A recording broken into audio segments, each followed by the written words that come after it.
So, are there any particular commonalities between the people that joined Heaven's Gate?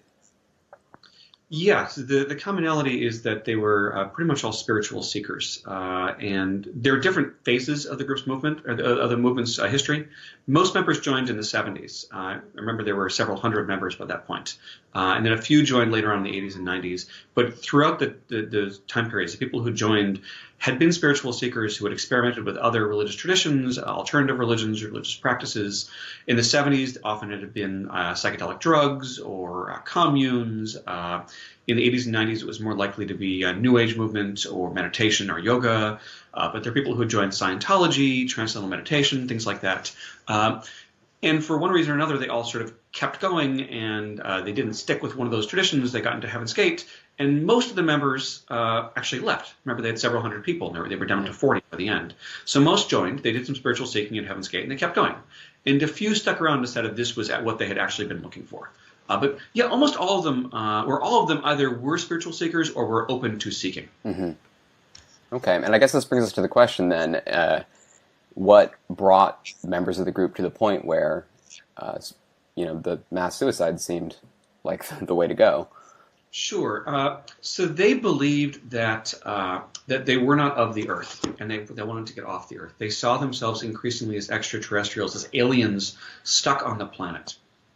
Initially, Heaven's Gate taught that you would biologically, chemically transform your body. If you look at their very first materials they published in the 70s, very scientific language, biology, cells, chemistry, chemical, it's all this language about the body itself transforming. And then in the mid-'80s, the co-founder, Bonnie Lou Nettles, she passes away. She gets liver cancer and metastasizes, and she dies. And it's very clear that her body is not going to transform into an extraterrestrial being. They have to cremate and bury the body. So they decide, well, okay, her soul has moved beyond the body. The soul transformed, and the soul has freed itself to go on to the next level. So in the 90s, as the group is getting older, and they start to have the same conversation, what's going to happen? And they come to the conclusion that they are probably going to have to leave their bodies. And they said, well, what's going to happen? Are we going to leave our bodies one at a time? Are we going to voluntarily leave our bodies? Are we going to be killed? And they try to figure out what's going to happen. And for a while, they think, well, maybe the government's going to come kill us. This is after the Branch Davidians, right? So after the Branch Davidian raid in '93, they think, well, the government's gonna come find us and they're gonna kill us all.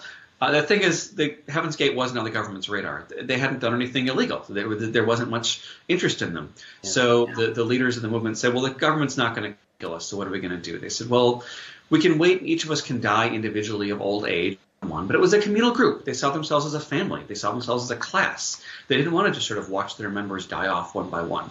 They decided that they would leave intentionally as a group. That they had no longer needed their human bodies. They had evolved beyond them. Therefore, they would free their souls to go on to the next level and just leave their bodies behind.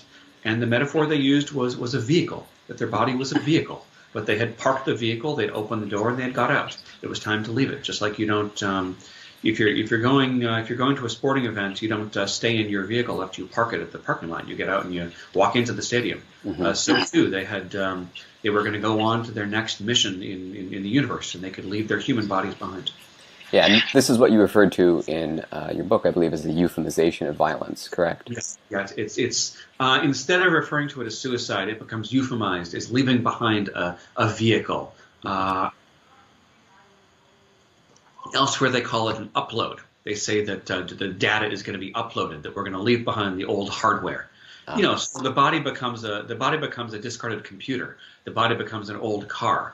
It becomes completely euphemized, where the euphemism is that it's an upload or it's a transfer, not a suicide, not a death.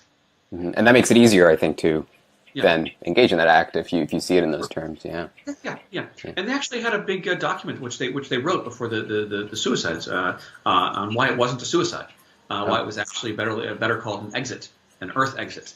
Suicide, they believed, would be if they had not done what they did.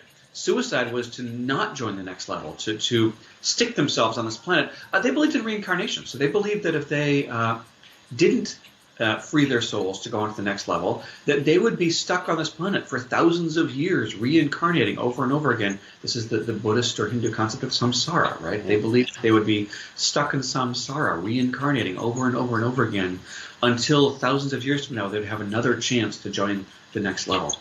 And suicide was choosing to stay in samsara. Suicide wasn't what they did.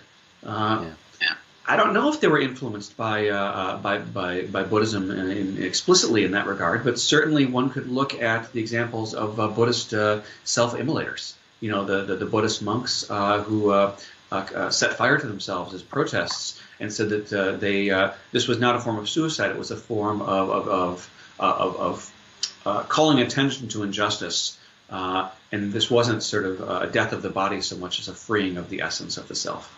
Or the self, if you're Buddhist.